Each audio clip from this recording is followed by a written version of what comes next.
નમસ્તે વિદ્યાર્થીઓ, આજે આપણે ફરીથી જોઈશું ધોરણ 9 14 બરોબર છે।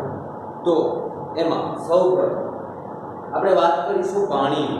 પાણી એક અદ્ભુત સ્ત્રોત। શા માટે પાણી એક અદ્ભુત સ્ત્રોત છે, અદ્ભુત પ્રવાહી છે, અદ્ભુત લિક્વિડ છે?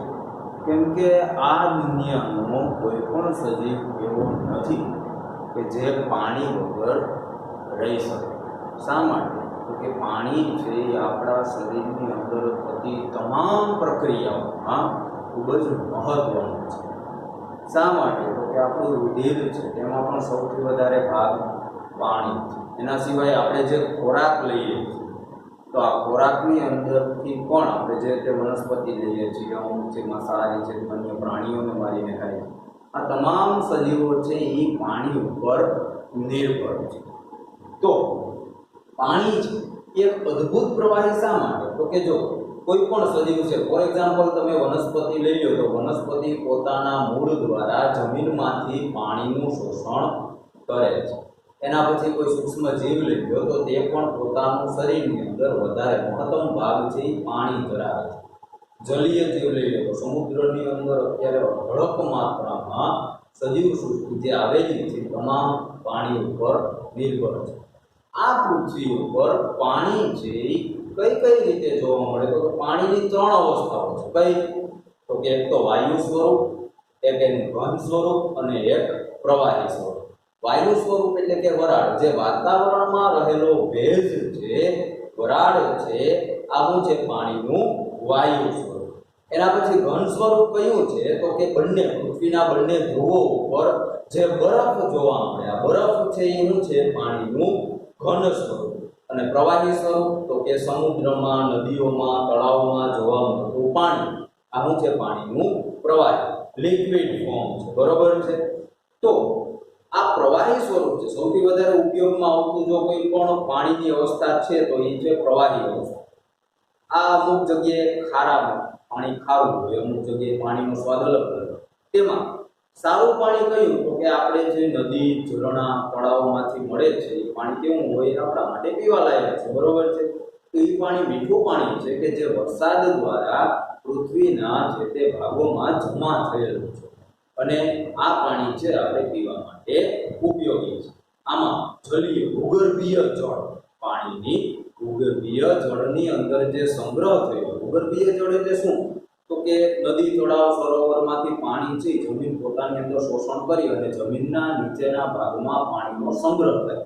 બે પથ્થરો વચ્ચેના જે પોલાણ છે, આ પોલાણની અંદર પાણીનો સંગ્રહ થયેલો હોય। આ પાણી આપણે કઈ રીતે મેળવી શકીએ?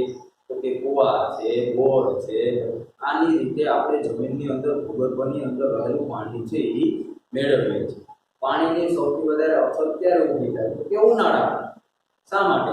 તો કે જો ચોમાસામાં તો વરસાદના લીધે નદી, તળાવ, સરોવરમાં પાણી હોય, આ પાણીનો સંગ્રહ લાંબા સમય સુધી થાય તો શિયાળાની ઋતુ પણ નીકળી શકે। ઉનાળામાં શું થાય? તો કે આવા બધા જલીય સ્ત્રોતોથી સુકાવા આવે। શા માટે? તો કે અતિશય માત્રામાં તડકાને લીધે। તો એ સમયે સજીવો પાણી ક્યાંથી મેળવે? તો કે કુવામાંથી, બરોબર છે। ખાલી માનવ સજીવની વાત કરું તો બીજા નંબર, જે વિસ્તારની અંદર પાણીની માત્રા વધારે હશે ત્યાં સજીવોની વિવિધતા પણ વધારે હશે। જે વિસ્તારની અંદર પાણીની માત્રા ઓછી હશે ત્યાં સજીવોની વિવિધતા પણ ઓછી હશે। શા માટે? તો કે કોઈ પણ સજીવ છે એ પોતાની પ્રાથમિકતા શું રાખે? તો કે સરળતાથી પાણી મળી જાય। તો એવા વિસ્તાર છે કે જ્યાં 200 સેન્ટીમીટર કે તેનાથી પણ વધારે વરસાદ પડે, એ વિસ્તારની અંદર સજીવો છે એની વિવિધતા પણ વધારે હશે। ત્યાં વનસ્પતિનું પ્રમાણ પણ અલગ અલગ વધારે છે, અલગ અલગ પ્રકારની વનસ્પતિઓ, અલગ અલગ પ્રકારના સૂક્ષ્મજીવો, અમુક મોટા સજીવો, આ બધાનું પ્રમાણ ત્યાં વધારે છે। શા માટે? કારણ કે ત્યાં સરળતાથી પાણી મળી રહે છે। પરંતુ અમુક એવા વિસ્તાર છે, ખાસ કરીને રણ વિસ્તાર, કે જ્યાં માત્ર 5 સેન્ટીમીટર અથવા 10 સેન્ટીમીટર જેટલો વરસાદ વાર્ષિક વરસે, તો એવા વિસ્તારની અંદર સજીવોનું પ્રમાણ પણ કેવું હશે? ઓછું। તમને સ્વાભાવિક છે કે રણની અંદર જો તો ક્યાં કોઈ એવી વનસ્પતિ, બાવળ છે, કાંટાળી વનસ્પતિ, અથવા તો કોઈ અમુક જીવ તમને જોવા મળશે। શું કામે? તો કે ત્યાં પાણીની માત્રા કેવી છે? ઓછી। તો જૈવ વિવિધતા પણ કેવી હશે? ખૂબ જ ઓછી। હવે પાણી છે એ આપણા બધા માટે ખૂબ જ જરૂરી છે, બરોબર છે. પણ આ પાણીનું પ્રદૂષણ પણ થાય છે. એમાં મુખ્ય કારક હોય ને તો એ માત્ર ને માત્ર માણસ સૌથી વધારે પાણીનું પ્રદૂષણ કરે. આપણે ખબર છે કે પાણી છે આપણા માટે અમૂલ્ય સ્ત્રોત છે, છતાં પણ આપણે એનું પ્રદૂષણ કરીએ. કઈ રીતે? તો કે પહેલું તો વસ્તુ એ આવે કે પાણીની અંદર અનૈચ્છિક પદાર્થો ભળી જવા. અનૈચ્છિક પદાર્થો એટલે કેવા? તો કે આપણી ઈચ્છા વિરુદ્ધના, આપણે જે પદાર્થો હાનિકારક છે એ પદાર્થો પાણીની અંદર મળી જાય. કેવા પદાર્થો? તો કે સ્વાભાવિક છે કે આપણી માની લો ખેતરમાં તમે ખેતી કરો છો તો તે સમયે તમે ખેતરમાં રાસાયણિક ખાતરો અને જંતુનાશક દવાઓનો પુષ્કળ માત્રામાં છંટકાવ કરો. હવે આ સમયે જો વરસાદ વરસે તો શું થશે? તો કે આ બધી જ દવા અને ખાતરના જે રસાયણો છે એ વરસાદના પાણી સાથે ધોવાય તમારા ખેતરમાંથી આજુબાજુના કોઈ એક સ્ત્રોતમાં જમા થશે. તો તે સ્ત્રોતમાં રહેલા જલીય જીવનનું શું થઈ જશે? નાશ. કેમ કે પાણી કેવું થઈ ગયું? રસાયણવાળું, ઝેરી પાણી. બીજા નંબરમાં આ પાણી કદાચ જમીનની અંદર શોષાઈ જાય તો તમારા વિસ્તારની અંદરમાં જે ભૂગર્ભીય જળ પાણીની જમીનની અંદર રહેલો જે સ્ત્રોત છે તે પણ કેવો બનશે? પ્રદૂષિત. એના સિવાય આ ખેતી, માત્ર ખેતી નહીં, એના સિવાય અન્ય કોઈ કારખાનાઓ કે જેમાંથી પુષ્કળ માત્રામાં કેમિકલ વાળા ગંદા પાણી છોડવામાં આવે છે નદી, નાળા, તળાવમાં, આ પાણી પણ શું થશે? તો કે પાણીના એક સ્ત્રોતનું ખૂબ જ વધારે માત્રામાં પ્રદૂષણ કરશે. બીજો આવે છે જલીય વનસ્પતિ. તમને ખ્યાલ હશે કે લાંબા સમય સુધી કોઈ વિસ્તારમાં પાણી ભર્યું રહેતું તો તેના ઉપર એક વનસ્પતિ ઉગી નીકળે છે. આ વનસ્પતિ શું કરશે? તો કે પાણીમાં ઓગળેલા જેટલા પણ ખનિજ ક્ષાર છે અને પાણીમાં ઓગળેલો જેટલો પણ ઓક્સિજન છે આ વનસ્પતિના મૂળ શું કરશે? એને શોષી લેશે. તો પરિણામ સ્વરૂપે પાણીમાં રહેલા ખનિજ ક્ષાર અને ઓક્સિજનની ઉણપ સર્જાશે. તેથી તે વિસ્તારના પાણીમાં રહેલા જલીય જીવો, માછલી જેવા અઢળક જીવો છે એ ઓક્સિજન અને ખનિજ ક્ષારની ઉણપને કારણે મૃત્યુ પામશે. અને ત્રીજી વસ્તુ છે તાપમાનમાં પરિવર્તન. પાણી એક એવી વસ્તુ છે કે જેને મોટા પાયે કારખાનાઓની અંદર કોઈ પણ કુલિંગ સિસ્ટમ, જે તે મશીનરીને ઠંડી રાખવા માટે વપરાય છે. તમે કદાચ ખેડૂતને ત્યાં જ્યારે ઓપનેર ચાલતું હોય ત્યારે જે પેલું મશીન હોય ઓપનેરનું, એને ઠંડુ રાખવા માટે પણ બાજુમાં પાણીનું બેરલ ભરેલું. આખો દિવસ ઓપનેર હાલે ને એટલે શું થશે? તો કે મશીનની અંદરથી જે પાણીનું સાયકલ ચાલુ હશે ને પાણી એકદમ ગરમ થઈ જશે. આ તો એક નાના મશીનની વાત કરી.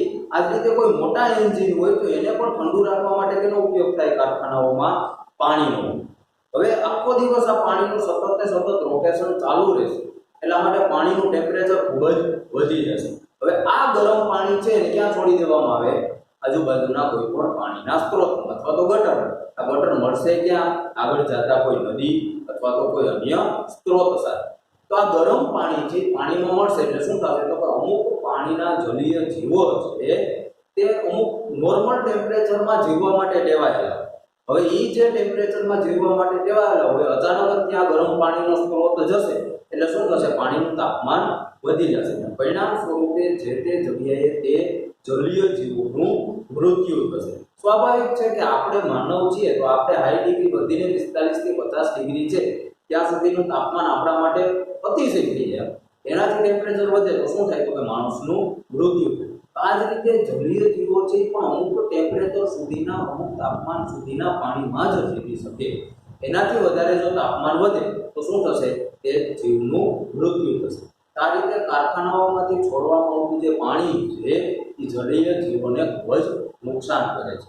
આ તમામ વસ્તુઓની અંદર ક્યાંક ડાયરેક્ટ અથવા તો ઇનડાયરેક્ટ રીતે માનવ પ્રવૃત્તિઓ જ જોડાયેલી છે.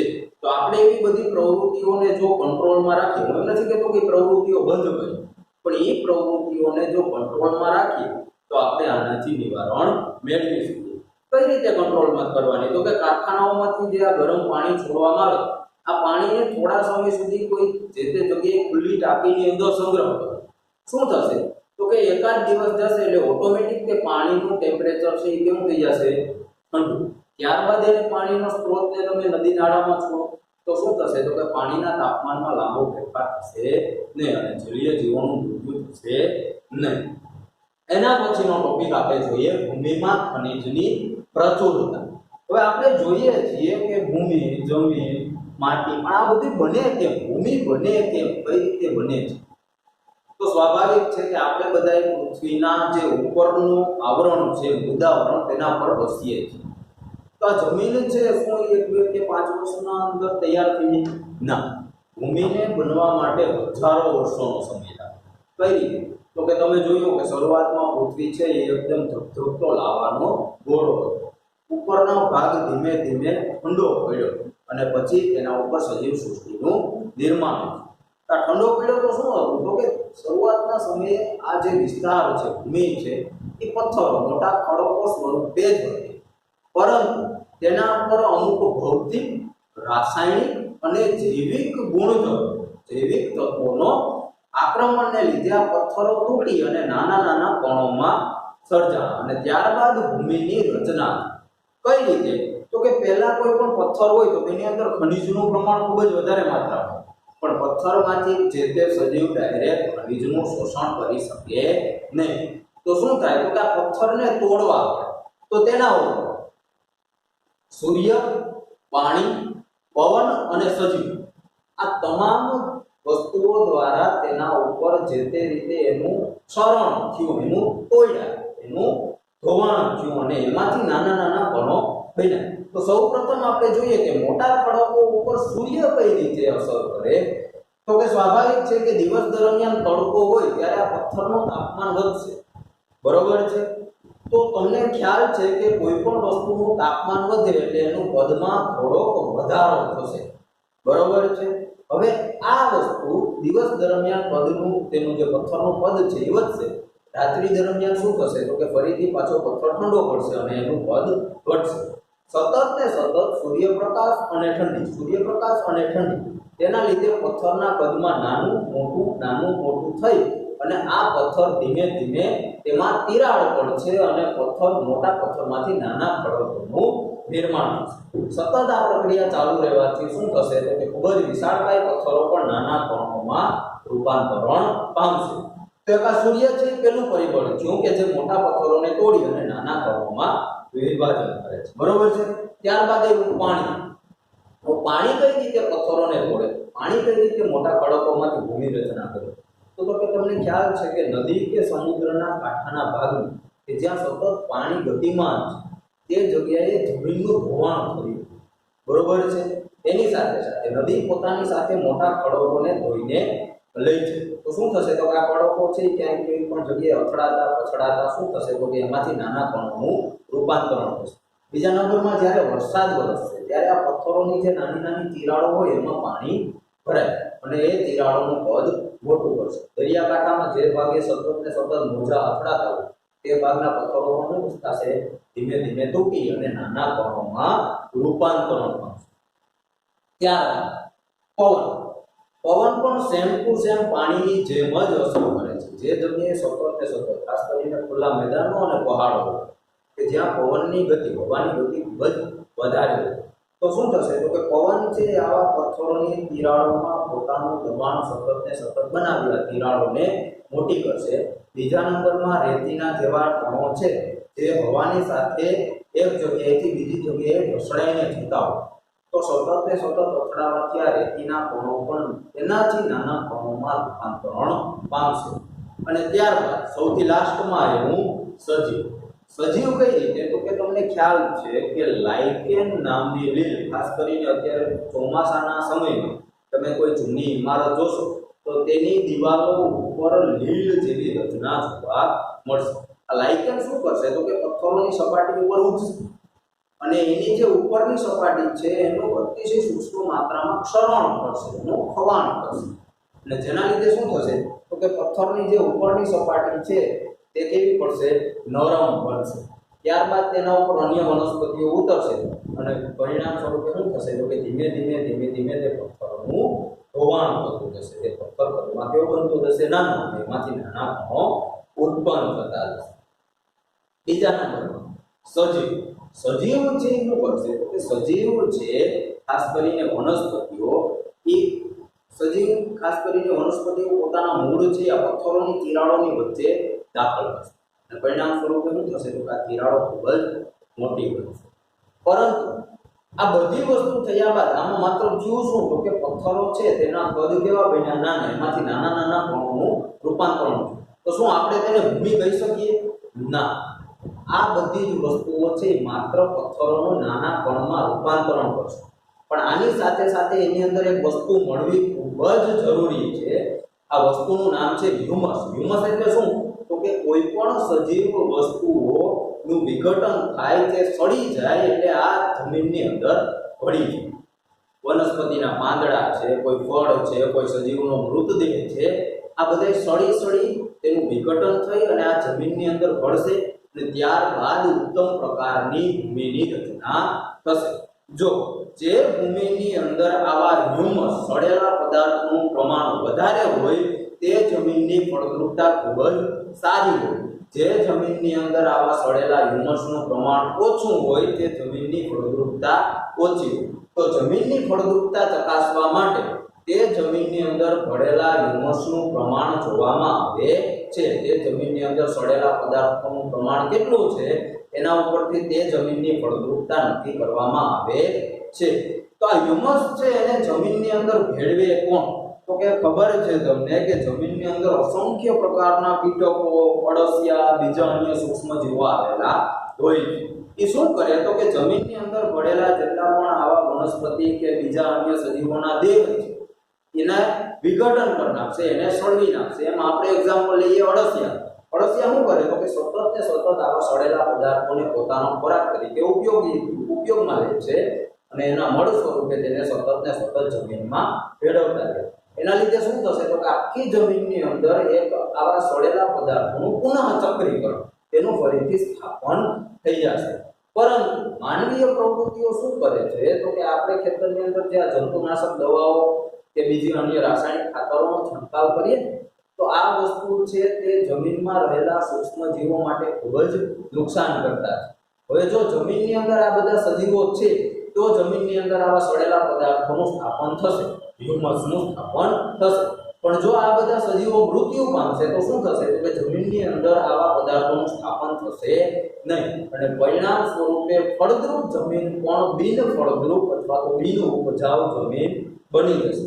તો આપણે એક વસ્તુનું ખાસ ધ્યાન રાખવું જોઈએ કે આવા પદાર્થો છે એ જમીનમાં ભળે છે તો તેને ભેળવવા માટેના જે સજીવો છે એનું મૃત્યુ થાય નહીં. એટલા માટે રાસાયણિક ખાતરો અને જંતુનાશક દવાઓનો ઉપયોગ દિન પ્રતિદિન ઘટાડવો જોઈએ. બાકી શું થશે તો કે આવા સજીવોનું મૃત્યુ થશે અને જમીનની ફળદ્રુપતા દિન પ્રતિદિન ઘટવા માંડશે. બીજા નંબરમાં તમને ખ્યાલ છે કે આપણે ખેતરમાં આગ લગાડીએ ત્યારે તો કે જ્યારે આપણે ઘઉંનું વાવેતર થઈ ગયા બાદ એની લણણી કરીએ ત્યારે હાર્વેસ્ટર દ્વારા આપણે ઘઉંને કાપીએ છીએ. ત્યારબાદ જે ઘઉંના ઉભેલા અવશેષોને આપણે શું કરશું? સળગાવીશું. તો સળગાવશું એટલે શું થશે તો કે ખેતરોની અંદર પુષ્કળ માત્રામાં આગ લાગવાને કારણે ટેમ્પરેચર હાઈ થશે. બરોબર, તાપમાન વધવાને કારણે જમીનની અંદર જે આવા સૂક્ષ્મજીવો છે એ થશે મૃત્યુ પામશે. તો આ જે ઘઉંના જે ઉભેલા પદાર્થો છે એને આપણે સળગાવવાને બદલે કંઈક એવું કરીએ કે જેને આપણે જમીનમાં ભેળવી દઈએ. ત્યારે ટ્રેક્ટરની પાછળ જે રોટેવેટર આવે છે તેના દ્વારા શું થશે તો કે આ બધા પદાર્થો માટીની અંદર ભળી જશે, તેનું વિઘટન થશે અને ખાતર તરીકે તેનો ઉપયોગ થશે. પરંતુ જો આપણે એને સળગાવશું તો આપણી જ જમીન છે એ બિન ઉપજાઉ બની જશે. તો આવા ઘણા બધા પ્રયત્નો કરવાથી આપણા જમીનની અંદર રહેલા જે આવા સૂક્ષ્મ જીવો છે કે જે માટીની અંદર આવા સડેલા પદાર્થોને સતત ને સતત ભેળવે છે તેની આપણે કાળજી લેવી જોઈએ. બરોબર છે? આજ માટે એટલું.